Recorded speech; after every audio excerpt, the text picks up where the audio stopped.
Hey everyone, welcome back. In this tutorial, I'm going to show you exactly how to group your drawings on TradingView using the object tree. By the time we're done, you'll know how to neatly organize your chart annotations, so you can keep things tidy, work faster, and never lose track of your lines again. Whether you're a newcomer or just looking to level up your TradingView workflow, this guide will help you get set up quickly. So let's jump right in.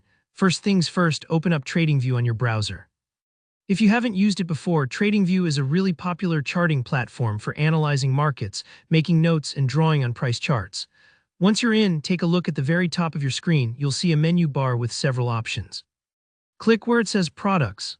This button gives you access to different TradingView sections and tools, and it's the gateway to the features we'll be using today. Now, over on the right side of your TradingView interface, you'll notice a panel. What we're looking for here is the object tree. Go ahead and select Object Tree.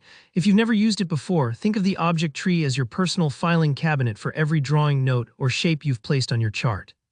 It lists everything in layers so you can organize and find your work much more efficiently. Let's make a group together. To see this in action, we'll need a few drawings to work with. So grab your brush tool, you'll find it on the toolbar, usually along the left-hand side of your screen, and draw a few strokes on your chart. Try making 2 or 3 quick markings just so we have enough items to play with.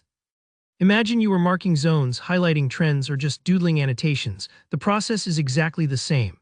The more you draw, the more obvious and useful grouping these objects will become, especially when your chart starts to get cluttered.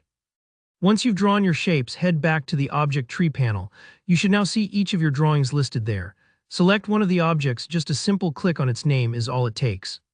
After that, look for the option to Create Group. Click on it. This will create a new folder or group where you can collect several related drawings together.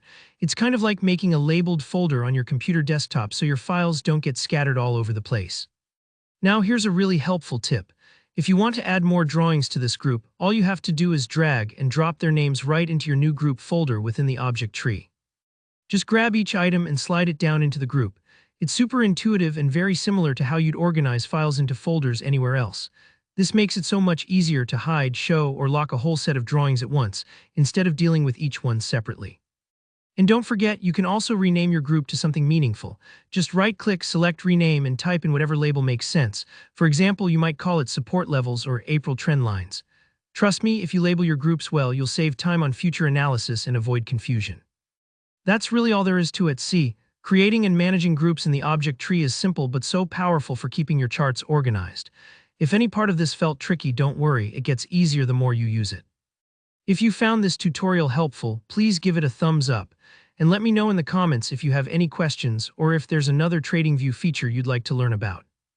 And don't forget to subscribe so you don't miss out on more practical guides just like this one. Thanks for watching, and I'll see you in the next video.